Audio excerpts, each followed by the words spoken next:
Bonsoir, merci d'avoir accepté notre invitation. Alors, 22e samedi de mobilisation, près de 5 mois que le mouvement a commencé. Vous êtes surpris par la durée de ce mouvement de contestation ?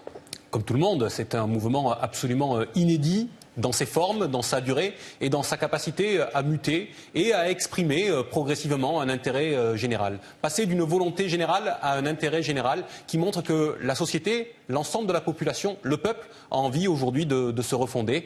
Et c'est ce que montre cette persévérance dans l'action. Nous en sommes à 22 samedis. Jusqu'à quand, jusqu'où faudra-t-il aller pour que ce pouvoir décide enfin d'entendre la volonté populaire et mette sur la table, non pas, comme ça vient d'être dit, de pseudo-réponses qui ne sortent que des intérêts de M. Macron, de ses comparses de la caste, mais bien des propositions qui répondent à la demande populaire. Justement, après le grand débat national, les Gilets jaunes veulent clairement maintenir la pression. La réponse du gouvernement, elle n'est pas satisfaisante puisqu'ils sont encore très nombreux dans la rue. Que faut-il attendre de l'allocution d'Emmanuel Macron la semaine prochaine ?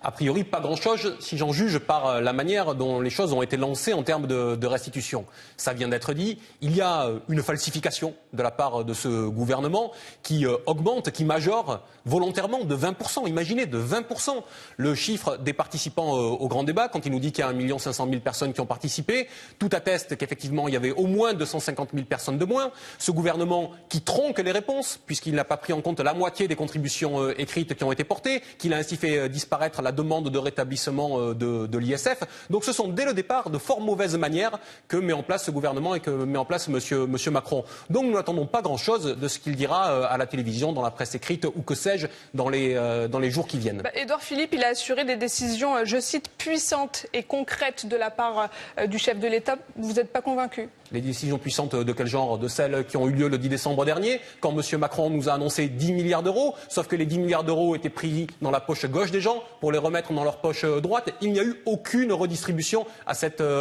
occasion. Il y a simplement eu un transfert d'argent au sein même de celles et ceux qui sont les plus précaires. Et pendant ce temps-là, tous les autres continuent aujourd'hui à se gaver. Donc ça suffit. Je pense que M. Macron ne s'en sortira pas avec ces petites mesurettes dilatoires et qu'aujourd'hui, il faut que les gens se prennent en main. À un moment donné, il n'y a plus grand-chose à attendre de la part de ce pouvoir. Et je le dis, et je le dis assez solennellement, avançons, décidons nous-mêmes d'avancer. Constituons-nous en tant que peuple. Allons, lançons un petit peu partout où nous le pouvons, des cercles constituants pour refonder ce qui est bien pour soi et pour refonder ce qui est bien pour tous. Si nous attendons quelque chose de la part de M. Macron et des siens, nous attendrons longtemps. Alors la nouvelle loi anti-casseurs, elle est entrée en vigueur cette semaine. Pourquoi avoir mis ce texte en place selon vous? Pourquoi est-ce que le gouvernement a mis ce texte-là sur les rails?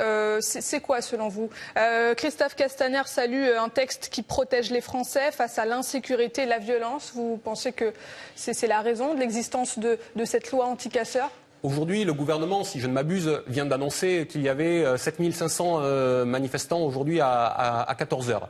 D'ailleurs, j'en profite pour noter que puisque lui aime bien manipuler les chiffres, moi je pars même juste de ces chiffres, c'est une augmentation de 20% par rapport à la semaine dernière. Il va peut-être avoir du mal à nous dire qu'il y a encore un essoufflement. Mais si je reviens à votre question, quel était l'objet de cette loi? Mais simplement restreindre les libertés publiques. Il y a eu, pour 7500 manifestants prétendus, près de 6000 contrôles aujourd'hui de contrôles préventifs. On revient dans une forme de loi des suspects permanente, on bride les libertés publiques et ce faisant, M. Macron, qui est extrêmement libéral sur le fond économique, est extrêmement autoritaire aujourd'hui et assez liberticide et il ressemble aux illibéraux qu'il prétend pour autant combattre. Ça fait 5 mois que le mouvement dure, on a l'impression d'être dans l'impasse. Comment est-ce qu'on peut sortir de cette crise des gilets jaunes? C'est quoi la solution? Les urnes? Le scrutin européen de mai prochain? Déjà, est-ce que c'est une crise en tant que telle ou est-ce que finalement c'est un moment revivifiant de notre démocratie? Nous connaissions un temps destituant où l'ensemble des cadres étaient en train de s'affaisser, où le cadre démocratique, le cadre représentatif était en train de s'affaisser et on voit ressurgir une volonté générale de se refonder en tant que peuple. Eh bien ça déjà c'est une bonne nouvelle. Alors bien sûr il ne faut pas attendre grand-chose d'élections intermédiaires comme ces élections européennes dont on sait très bien que le pouvoir derrière ne sera même pas celui du Parlement européen, mais celui uniquement de la Commission. Il ne vous a pas échappé que nous avons eu en milieu de semaine le prolongement du délai qui a été accordé aux Britanniques pour ratifier leur sortie de l'Union européenne, mais la date n'a pas été fixée au moment où le Parlement européen va prendre ses fonctions. Il a été fixé au moment où la Commission européenne va prendre ses fonctions. Autrement dit, les chefs au niveau de l'Union européenne, ce n'est pas toutes celles et tous ceux qui sont au Parlement ou les chefs d'État qui ne sont que les émissaires coloniaux de Bruxelles. Le Parlement est au sein des technocrates de la Commission. Donc il n'y a pas grand-chose à attendre de cela. Est-ce qu'il faut revenir devant les électrices et les électeurs? C'est toujours une bonne solution, mais je vous le dis, la solution elle est plus profonde encore. Aujourd'hui, nous avons besoin de redécider tous ensemble. Nous n'avons pas simplement besoin de discuter, comme l'a dit M. Macron avec son pseudo grand débat. Les gens sont très à l'aise pour discuter. Par contre, ce qu'ils veulent aujourd'hui, c'est décider. Et au final, avec ce grand débat, eh bien, M. Macron est le seul à décider in fine et il décide mal.